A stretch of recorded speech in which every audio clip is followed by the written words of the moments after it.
네, 반갑습니다. 오늘 하이델베르크 요리문답 제25주일 거룩한 성리에 관하여 제65문에서 68문까지가 제25주일의 주제가 되겠습니다. 다 같이 찬양하시고 하이델베르크 요리문답 시간을 시작하도록 하겠습니다.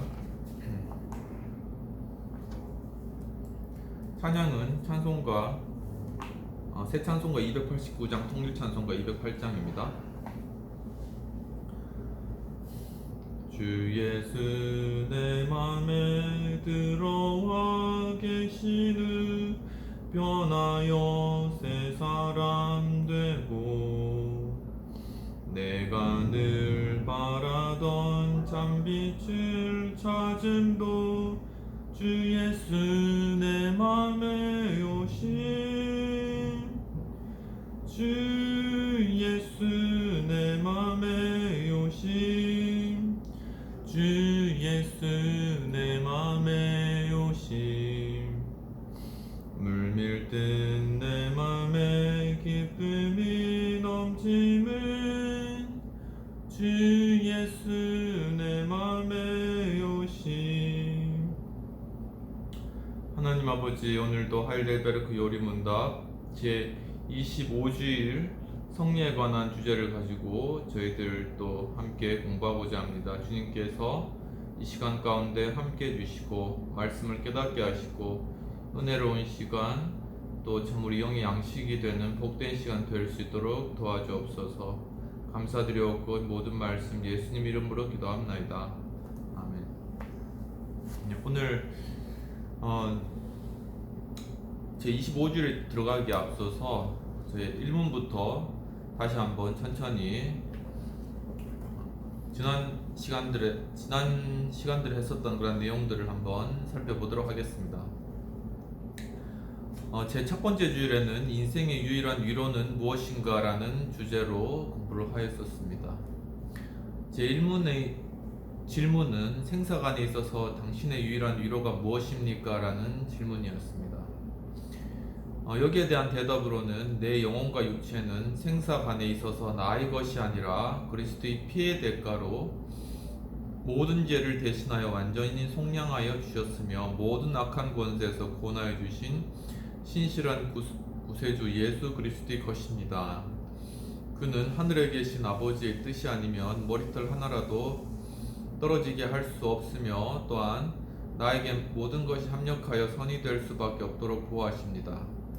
그러므로 그는 성령을 통하여 나에게 영생을 보증하시며 이후로 온 마음을 다하여 기쁨으로 그를 위해 살도록 준비시켜 주시는 분이십니다. 라는 것이 제 첫 번째 질문에 대한 대답이 되겠습니다. 제 두 번째 질문은 당신이 이런 위로 가운데 살고 죽을 수 있기 위해서 몇 가지를 알아야 합니까? 라는 질문이 되겠습니다. 여기에 대한 대답은 그것은 다음에 세 가지입니다. 첫째, 죄와 비참이 얼마나 큰지를 알아야 한다. 둘째, 이런 나의 죄와 비참에서 어떻게 구원받을 수 있는지 알아야 한다. 세 번째, 구원의 은혜를 베푸신 주님 하나님께 어떻게 감사해야 할지를 아는 것이다. 라는 것이 되겠습니다. 세 번째 질문으로는 당신은 어디서 죄로 인한 비참함을 알 수 있습니까? 라는 것이었고 여기에 대한 대답은 하나님의 말씀인 율법에서입니다. 라는 것이 대답이 되겠습니다. 네 번째 질문은 하나님의 율법이 우리에게 요구하시는 것은 무엇입니까? 라는 질문이었고 여기에 대한 대답은 내 마음을 다하고 목숨을 다하고 뜻을 다하여 주 너의 하나님을 사랑하라 하셨으니 이것이 크고 첫째 되는 계명이요 둘째는 그와 같으니 내 이웃을 내 몸과 같이 사랑하라 하셨으니 이 두 계명이 율법과 선지자의 대강령이니라는 그러한 대답이 되겠습니다. 제 5문은 당신은 이 모든 것 율법을 완전하게 지킬 수 있습니까? 라는 질문이었고 여기에 대한 대답으로는 지킬 수 없습니다. 왜냐하면 나는 본성적으로 하나님과 이웃을 미워하는 악한 경향에 빠져있기 때문입니다. 라는 것에 대한 대답이 되겠습니다. 제6문으로는 그러면 하나님이 인간을 그렇게 악하고 폐역한 존재로 창조하셨습니까? 라는 질문이고 여기에 대한 대답은 아닙니다. 하나님은 인간을 선하게 그의 형상을 따라 창조하셨습니다. 즉 인간은 창조자 하나님을 바르게 알고 마음으로 사랑하며 그와 함께 영원한 축복 속에서 그를 찬양하고 찬미하도록 진정한 의와 거룩 가운데 창조되었습니다. 라는 것이 이에 대한 대답이 되겠습니다. 제 7문은 그러면 현재와 같은 종류의 타락이 어디에서 왔습니까? 라는 그러한 질문이었고, 여기에 대한 대답으로는 인간이 첫 조상 아담과 하와가 낙원 에덴 동산에서 타락하고 불순종한 데서 왔으며, 그때 인간 본성은 모두가 죄 가운데서 잉태되고 태어나도록 허물로 오염되었기 때문입니다. 라는 것이에 대한 대답이 되겠습니다. 제8문은 우리는 그 어떤 선에 대해서도 전혀 무능하고 모든 악에로만 기울 정도로 부패되어 있습니까? 라는 질문이었고, 여기에 대한 대답은 그렇습니다. 그러나 우리에게는 하나님의 영을 통하여 중생하는 것이 있습니다. 라는 것이에 대한 대답이 되겠습니다.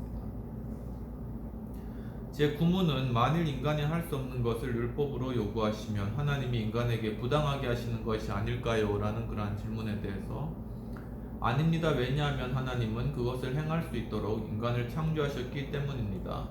그러나 인간은 그리고 그의 모든 자손은 사탄의 유혹으로 말미암아 교만하게 불순종함으로써 그런 재능을 빼앗겼습니다. 라는 것이에 대한 대답이 되겠습니다. 제10문은 하나님은 그와 같은 불순종과 타락을 벌하지 않고 내버려 두시기를 원하십니까? 라는 질문이었고, 여기에 대한 대답으로는 결코 아닙니다. 그는 천성적으로 자의적인 죄에 대하여 무섭게 분노하십니다. 그리고 그가 이 율법의 모든 말씀을 실행치 아니하는 자는 저주를 받을 것이라고 할 것이요 라고 말씀하신 것처럼 공정한 심판에서 그 죄를 일시적으로 또는 영원히 벌하시기를 원하십니다. 라는 것이에 대한 대답이 되겠습니다.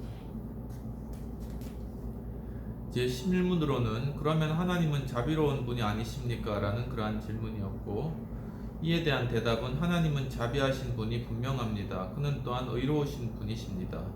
그러므로 그의 의는 하나님의 지고한 위험에 대항하여 행하여진 죄라면 영혼과 육체에 영원한 형벌을 내리실 것을 분명히 요구하십니다. 라고 대답하고 계십니다. 제12문으로 넘어와서 하나님의 공의로우신 심판에 따라 현세적이며 영원한 징벌을 얻게 된 우리가 어떻게 이런 벌을 면하고 다시 은혜에 들어갈 수 있습니까? 라는 대답에 하나님은 그의 의가 충분히 이루어지기를 원하십니다. 그러므로 우리 자신을 통해서든 또는 다른 사람을 통해서든 죄에 대해 완전한 대가를 치러야 합니다. 라는 것이 이에 대한 대답이 되겠습니다. 제13문 우리는 우리 자신의 힘으로 대가를 지불할 수 있습니까? 라는 질문에 대해서 결코 그럴 수 없습니다. 우리는 매일매일 잘못을 더 많이 쌓아가기까지 합니다. 라는 것이 이에 대한 대답이 되겠습니다. 제13문에서 그러나 그 어떤 피조물이 우리를 위해 대가를 지불할 수 있습니까? 라는 질문에 대해서 아무도 없습니다. 왜냐하면 첫째 하나님은 인간이 잘못했던 것을 어떤 다른 피조물에게 벌하시기를 원치 않으시기 때문이고, 둘째 죄에 대하여 하나님의 영원한 진노의 짐을 짊어질 수 있거나 다른 피조물로 그 진노에서 구원할 수 있는 피조물은 없습니다. 라는 것이 이에 대한 대답이 되겠습니다. 제15문은 그러면 우리는 어떤 중보자와 구원자를 찾아야 합니까? 라는 것에 대한 대답으로 진실하시며 공의로운 인간이고 모든 피조물보다 더 강하여 동시에 참 하나님이 되시는 분을 찾아야 합니다라는 것이 이에 대한 대답이 되겠습니다. 제16문은 왜 그는 진실하시며 의로운 인간이어야 합니까? 라는 질문에 대해서 하나님의 의는 죄를 지은 인간의 본성이 죄에 대한 대가를 지불해야 할 것을 요구하시나 스스로 죄인된 자는 다른 사람을 위하여 대신 지불할 수가 없기 때문입니다. 라는 것이 이에 대한 대답이 되겠습니다. 제17문에서 그는 왜 동시에 또한 참 하나님이어야 합니까? 라는 질문에 대해서 그의 신성의 능력으로부터 하나님의 진노의 짐을 그의 인성에 져서 우리를 위하여 의와 생명을 획득하여 다시 주기를 원하시기 때문입니다. 라는 것이 이에 대한 대답이 되겠습니다. 18문에 의롭고 참 인간이시며 동시에 참 하나님이신 중보자는 누구십니까? 라는 질문에 대해서 우리에게 완전한 구원과 의를 선사하신 우리 주 예수 그리스도이십니다. 라는 것이에 대한 대답이 되겠습니다. 제19문으로 넘어가서 당신은 그것을 어디서 알 수 있습니까? 라는 그러한 질문에 대해서 하나님이 친히 에덴 동산에서 계시하셨으며 그 후에 거룩한 지파들과 선지자들을 통하여 전파하게 하셨고 희생제물과 율법의 다른 의식을 통하여 모범을 보이셨으며 마침내 그의 사랑하는 독생자를 통하여 성취시킨 거룩한 복음을 통하여 알 수 있습니다. 라는 것이 이에 대한 대답이 되겠습니다. 제20문에서는 모든 사람은 아담을 통하여 멸망을 받은 것처럼 그리스도를 통하여 다시 구원을 얻게 됩니까? 라는 질문에 대해서 아닙니다. 다만 참 믿음을 통하여 예수 그리스도의 연합됨으로써 그의 모든 축복의 은혜를 받아들이는 자만이 그렇게 됩니다. 라는 것이 이에 대한 대답이 되겠습니다. 제21문 참 믿음은 무엇입니까? 이에 대한 대답으로 그것은 하나님이 우리에게 그의 말씀으로 계시하셨던 그 모든 것을 진리라고 생각하는 어떤 지식만이 아니라 성령께서 복음을 통하여 내 안에 일으키시는 마음으로부터 우러나오는 믿음인 바 그 내용은 다른 사람들만이 아니라 내게도 죄의 용서와 영원한 의와 복락이 하나님으로부터 주어졌다는 것이며 이것은 오직 은혜로 말미암는 그리스도의 공로 때문이라는 것입니다. 라는 것이 이에 대한 대답이 되겠습니다. 22문은 그리스도인이 반드시 믿어야 할 것은 무엇입니까? 라는 질문에 대해서 우리의 일반적이고 의심할 수 없는 기독교적인 신앙의 항목이 전체 속에서 우리에게 가르치는 복음 안에서 약속되어진 모든 것입니다. 라는 것이에 대한 대답이 되겠습니다. 제23문의 신앙 고백의 각 항들은 무엇을 말하고 있습니까? 라는 질문에 대해서는 전능하사 천지를 만드신 하나님 아버지를 믿사오며 그 외아들 우리 주 예수 그리스도를 믿사오니 이는 성령으로 잉태하사 동정녀 마리아에게 낳으시고 본디오 빌라도에게 고난을 받으사 십자가에 못 박혀 죽으시고 장사 지낸 바 되셨다가 지옥에 가셨다가 3일 만에 다시 죽은 자들 가운데서 부활하셨고 하늘에 오르사 전능하신 하나님 우편에 앉아 계시다가 산자와 죽은 자를 심판하러 오시리라. 나는 성령과 거룩한 공예와 성도가 서로 교통하는 것과 죄를 사하여 주시는 것과 몸이 다시 사는 것과 영원히 사는 것을 믿사옵나이다라는 신앙 고백이 되겠습니다. 제23문 이러한 신앙 고백은 어떻게 구분됩니까? 라는 것에 대한 대답으로 세 부분으로 구분됩니다. 첫 번째는 창조주 하나님 아버지를 고백한 것이며 두 번째는 우리의 구주 하나님의 아들 예수 그리스도를 고백한 것이며 세 번째는 하나님의 성령과 우리의 거룩함을 다루고 있습니다. 라는 것이 이에 대한 대답이 되겠습니다. 제25문에서는 다만 유일한 신적인 본질이 있다면 왜 당신은 아버지, 아들 그리고 성령을 삼위적인 모습으로 부르게 됩니까? 라는 질문에 대해서 왜냐하면 그 말씀 안에 이러한 세 가지 인격이 유일하시고 참이시며 영원한 하나님 되심을 구별하여 계시하셨기 때문입니다. 라는 것에 대한 대답이 되겠습니다. 제26문으로 만일 당신이 전능하사 천지를 만드신 하나님 아버지를 믿는다고 말한다면 당신은 무엇을 믿는 것입니까? 라는 것에 대한 대답으로 천지에 있는 모든 것을 없는 것 가운데서 창조하신 우리 주 예수 그리스도의 영원하신 아버지는 그의 영원하신 뜻과 섭리로 천지의 모든 것을 보존하시며 다스리시며 그의 아들 그리스도로 인하여 내 하나님과 아버지 되심을 믿는다는 것입니다. 그리고 그가 내 몸과 영혼의 모든 필요와 함께 나를 돌보아 주실 것과 이 눈물의 골짜기에서 내게 주어진 모든 악을 선으로 바꾸어 주실 것을 의심치 않고 믿는다는 것입니다. 왜냐하면 그는 전능하신 하나님으로 신실한 아버지로서 그런 일을 하실 수 있고 또 하기 원하시기 때문입니다. 라는 것에 대한 대답이 되겠습니다.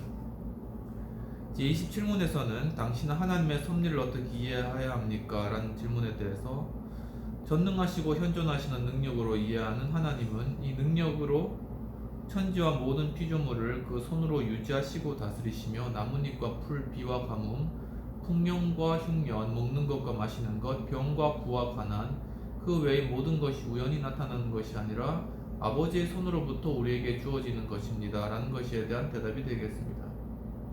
제28문은 하나님의 창조의 섭리를 알면 우리에게 어떤 유익이 있습니까? 라는 질문에 대해서 우리는 어떤 재난 가운데서도 인내하고 축복 가운데서도 감사하며 미래 일에 대해 우리의 신실한 하나님 아버지께 선한 확신을 가지게 되는 것입니다. 어떤 피조물이라도 우리를 하나님의 사랑에서 갈라지게 할 수 없습니다. 왜냐하면 모든 피조물은 하나님의 뜻이 아니면 생동하거나 움직일 수 없도록 그의 장중에 놓여있기 때문입니다. 라는 것에 대한 대답이 되겠습니다. 제29문 왜 하나님의 아들을 예수 곧 구주라고 부르게 됩니까? 제11주일부터는 곧 예수 그리스도에 관한 그러한 내용을 다루고 있습니다. 사도신경에 나타나 있는 중요한 주제가 하나님 아버지와 또한 예수 그리스도 그리고 성령님의 삼위일체적인 그러한 내용이 되겠습니다. 여기에서 이제 제11주일부터는 바로 예수 그리스도 그분을 통한 그러한 예수 그리스도의 성품과 하신 사역과 또한 우리에게 가진 그러한 예수 그리스도의 의미에 관해서 다루고 있는 것입니다. 그래서 제11주일에는 바로 하나님의 아들 예수 구세주라는 그러한 주제로서 제29문에서 제30문까지를 다루었습니다. 그리고 제12주일에는 예수 그리스도와 그리스도인이라는 주제로서 제31문에서 32문까지 다루게 되었습니다. 그 구체적인 내용은 왜 그리스도를 기름 부음 받은 자라고 부르는가? 당신은 왜 그리스도인이라고 불려지게 되는가? 이러한 질문들을 우리가 던져보고 답을 하였었습니다. 제13주일에는 하나님의 독생자 그리스도 주라는 그러한 주제로서 제33문에서 제34문까지의 내용을 우리가 다룬 바가 있습니다. 구체적인 내용으로는 바로 예수 그리스도를 하나님의 독생하신 아들이라고 부른 이유는 무엇인가? 그리고 왜 당신은 그 예수를 우리의 주님이라고 부르는가? 이러한 질문들과 대답들을 우리가 생각해 보았습니다. 또한 제14주일에는 그리스도의 잉태와 탄생에 관한 그러한 내용을 제35에서 제36문까지를 다루었습니다. 즉 동정녀 마리아를 통하여서 예수 그리스도께서 이 땅에 태어나신 것은 무슨 의미가 있으며 또한 우리는 그러한 거룩한 잉태와 탄생으로부터 어떤 유익을 얻게 되는가에 대한 그러한 내용들을 우리가 살펴보았습니다. 제15주일에는 예수의 고난과 죽으심에 관해서 제37에서 제39문까지의 내용을 우리가 다루어 보았습니다. 구체적으로는 바로 그리스도가 고난을 받으셨다는 그러한 말은 과연 무엇을 의미하는가? 그리고 또 본디오 빌라도 아래에서 고난을 받으셨다는 것 또한 어떤 의미가 있는 것인가? 또한 예수가 십자가에 죽으신 것은 다른 죽음보다는 어떤 의미가 우리에게 주어지는가라는 그러한 주제들로 공부를 해보았습니다. 제16주일에는 십자가의 죽음과 장사됨에 대해서 예수 그리스도의 그러한 중심적인 사역에 관해서 살펴보았는데 제40에서 43문까지 살펴보았습니다. 그리스도가 죽임을 당하여 했던 그러한 이유는 무엇이고 또한 예수 그리스도께서 장사 지낸 바 된 것은 과연 어떠한 의미가 있는 것인가? 그리고 또한 예수 그리스도가 대신 죽으셨다고 하는데 그러면 이 땅에 살아있는 예수 그리스도를 믿은 우리들이 또 죽음을 맞이해야 되는 것은 과연 어떤 의미가 있는가? 그리고 십자가의 그리스도의 죽음과 제물로부터 우리가 얻게 되는 그러한 유익은 과연 무엇인가 하는 그러한 질문들을 우리가 던져보았습니다. 또한 지옥으로 내려가셨다는 말이 사도신경 원어에는 그렇게 나타나 있는데 우리 개신교에서 이제 사도신경 할 때는 그 부분이 없죠. 근데 그게 원문에는 그렇게 나타나 있는 내용입니다. 그렇다면 과연 지옥으로 내려가셨다는 그런 말이 나오는 이유는 무엇인가? 그런 부분에 대해서 우리가 살펴보았습니다. 또한 제17주일에 들어와서는 그리스도의 부활과 승천과 함께 하심에 관해서 제45에서 48문까지 내용들을 다루어 보았습니다. 구체적으로는 그리스도의 부활은 우리에게 무슨 유익이 있을까? 그리고 또한 그리스도의 승천 그리고 하늘로 가심은 우리에게 어떤 의미가 있는가? 그리고 예수께서 이 땅에 마지막까지 함께 계시다고 약속하셨는데 승천하고 지금 이 땅에 계시지 않는다면 그 약속은 어떻게 된 것인가? 그리고 또한 신성과 또한 인성이 분리된 것은 아닌가? 그러한 내용들에 관해서 우리가 공부를 해보았습니다. 제18주일에는 그리스도의 승천과 하나님의 우편이라는 그러한 주제로 제49에서 제50문까지를 저희가 다뤄봤는데 구체적으로는 그리스도의 승천이 우리에게 무슨 유익이 되는 것인가? 그리고 또한 예수 그리스도께서 하나님의 보좌 우편에 앉아 계시다는 것은 과연 무엇을 의미하는가? 그런 것들을 우리가 공부해 보았습니다. 바로 그러한 대표적인 그러한 장면이 스데반의 그러한 순교의 그러한 때에 스데반이 본 그런 하늘이 열리고 예수 그리스도께서 하나님 보좌 우편에 서 계신 것을 보았다. 그렇게 스데반이 그 환상을 본 내용을 사도행전에 기록하고 있습니다. 스데반은 7집사 중에 초기 예루살렘 교회의 7집사 중에 한 명에 해당되는 집사입니다. 원래 사도들이 예수 그리스도를 직접 목격하고 그 부활과 승천까지 목격한 그러한 사도들이었습니다. 12사도가 있죠. 근데 그 중에 본디오 빌라도는 예수님을 팔았고 또한 목매어 죽었기 때문에 그 사도에서 제하해졌습니다. 그리고 그 대신 이제 제비를 뽑아서 마띠아라는 그러한 제자를 12사도에 편입시키게 되는 것입니다.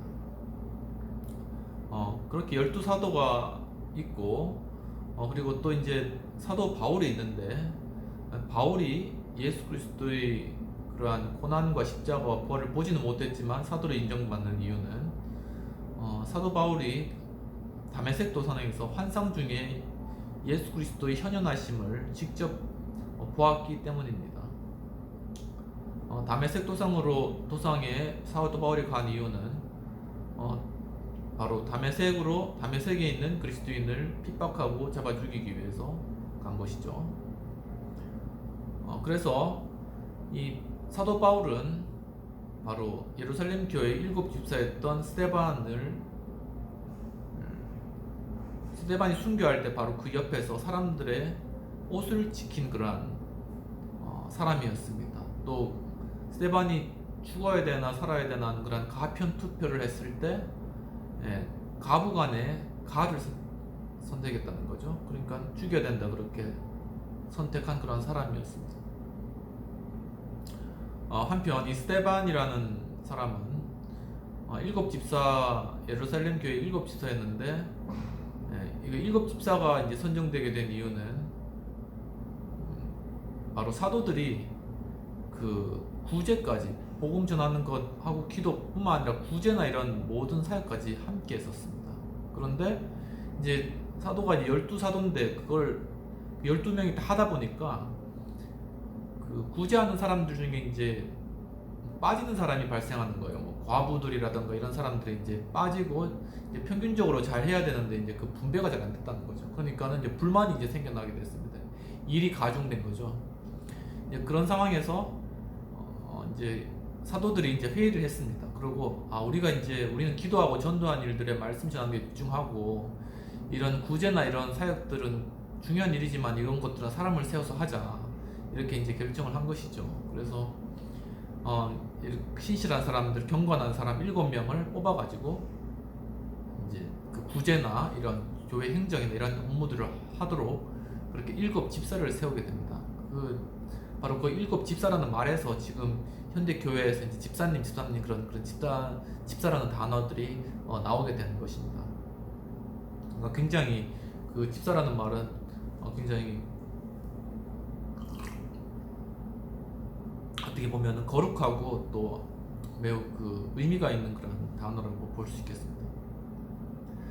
그렇게 7집사 중에 이제 스데반도 있었죠. 근데 그 스데반이 워낙 경건하고 또한 이제 나가서 복음도 전하고 사람들과의 변론에서도 이제 예수 그리스도께서 부활하셨다는 걸 증언해서 이제 변론에서 이기니까 이제 모함이 들어온 거예요. 그래서 스데반을 죽이자. 스데반이 하나님을 모욕했다. 이렇게 해가지고 이제 모여가지고 이제 스데반을 돌로 쳐서 이제 죽이게 됩니다. 이제 바로 그때 사도 바울이 이제 사람들이 이제 돌로 치려면은 겉옷을 입고 있는 상태에서는 팔을 놀리기가 힘들잖아요. 그러니까 겉옷을 벗고 한 곳에 모아놓는다고요. 이제 그런데 그 겉옷은 그 당시에 있어서는 이제 하나의 어떤 재물이고 어떤 담보고 자기 재산이었던 거죠. 왜냐하면 추위를 피하게 하는 거니까. 이제 그게 이제 재산이 가치가 있으니까는 그걸 어디다 이제 맡겨야 되는데 스데반 죽일 동안 근데 그 옷을 바로 사도 바울이 옆에서 이제 바울이 그걸 옆에서 지키고 있었다는 겁니다. 그러니까 스데반이 돌에 맞아 죽는 거를 그 일을 잘하기 위해 가지고 사도 바울이 옆에서 이제 그 옷을 지켰다는 거죠. 얼마나 이제 사도 바울이 이제 그 기독교인들에 대해서 악한 그런 마음, 악감정을 가지고 있었는가 하는 것을 바로 그러한 예시에서 볼 수 있는 것입니다. 이제 그런데 이제 사람들이 이제 돌을 던지기 전에 스데반이 이제 아브라함부터 시작해가지고 이제 그 모든 그 족보에 관해서 이스라엘이 걸어왔던 길에 관해서 계속 이야기해주면서 이스라엘이 하나님 말씀하셨는데도 계속 거역하였다. 계속 예언자들, 선지자들도 다 돌로 쳐 죽였다. 그리고 결국은 예수 그리스도 하나님의 아들 오셨는데 그 하나님의 아들을 못 박아 죽였다. 바로 이러한 죄값이 바로 이스라엘 민족에게 있다라는 것에 대해서 이제 정면으로 그것을 이제 도전하면서 그 잘못을 지적하기에 그것으로 인해서 그 군중들은 분노하였고 그 분노의 결과로 스데반을 돌로 치게 됩니다. 근데 바로 그 무렵쯤에 스데반이 하늘을 올려다 보았는데 하늘이 열리고 하나님께서 보좌에 앉아 계시고 그 옆에 예수께서 서서 스데반을 지켜보고 계셨다는 거죠. 이제 그 환상을 보면서 스데반은 바로 그 환상을 사람들에게 설명해 줍니다. 보라, 하늘이 열리고 예수 그리스도께서 하나님 보좌 우편에 계시는구나. 그러니까 바로 거룩한 그러한 스데반의 그러한 모습을 도저히 군중들은 견딜 수가 없어서 스데반을 그 자리에서 돌로 쳐서 순교시키는 그러한 만행을 저지르게 됩니다. 그런데 바로 그 일들을 도왔던 사도 바울이 다메섹에 또한 그리스도인을 죽이러 갈 때 다메섹 도상 그 가는 길 중간에서 하늘에서 놀라운 빛이 비추고 바로 하늘에서 주님의 음성을 듣게 됩니다. 사울아 사울아 내가 왜 사울아 사울아 이렇게 말씀하시죠. 그러니까 사도 바울이 도대체 주여 누이시오니까 그 상태는 그때 놀라운 빛, 그 빛 자체가 너무나 광채가 밝았기 때문에 사도 바울의 눈이 그때 멀었습니다. 그 상태에서 도대체 주님은 누구십니까? 라고 질문을 한 거죠. 그때 바로 그 음성이 바로 내가 누구냐면은 바로 내가 사도 바울, 그러니까 사울이죠. 사울인데 그 이름이 또 바울로 바뀌었죠. 그러니까 회심하고 바울로 바뀐 것입니다.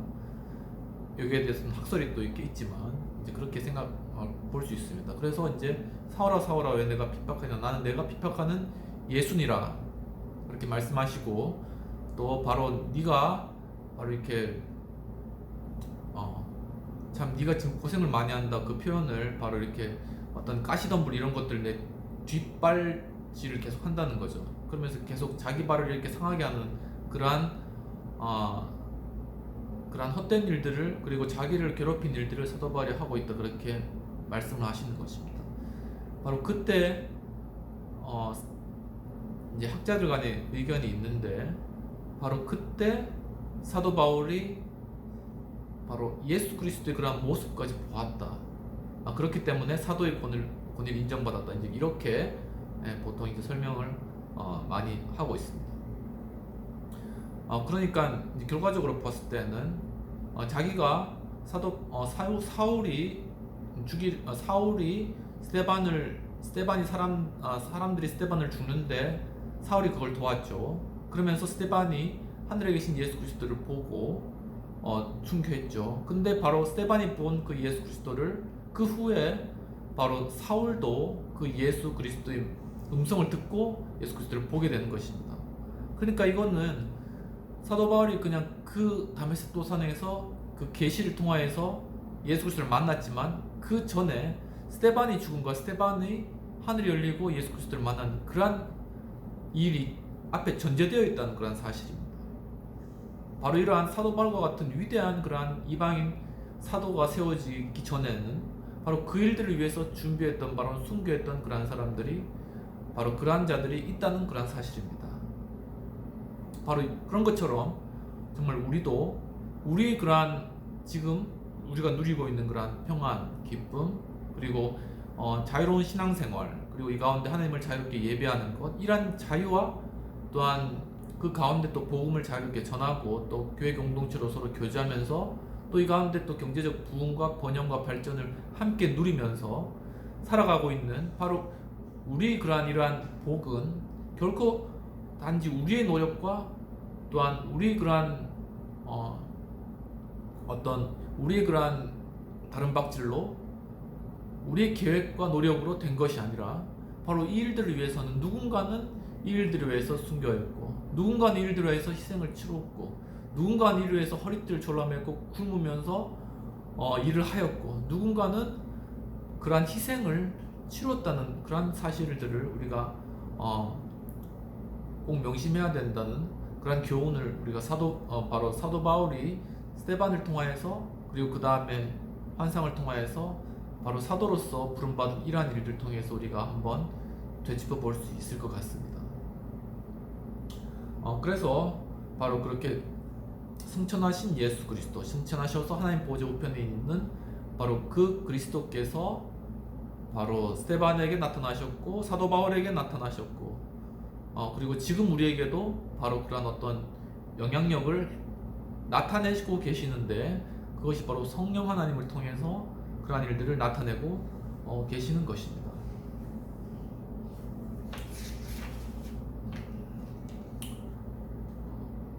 그리고 그 승천하셨던 예수님은 또한 이 땅의 마지막 때 다시 이 땅에 재림하신다는 그런 약속을 우리에게 주셨습니다. 그것이 제19주일의 주제 그리스도의 영광과 재림 제51에서 52문까지 그러한 내용을 다루고 있는 것입니다. 그래서 바로 머리 대신 그리스도의 영광 그런 것이 우리에게 지금도 유익이 된다는 그런 내용과 또한 예수 그리스도의 재림이 우리에게 참 위로가 된다는 그러한 내용 바로 이러한 것이 되겠습니다.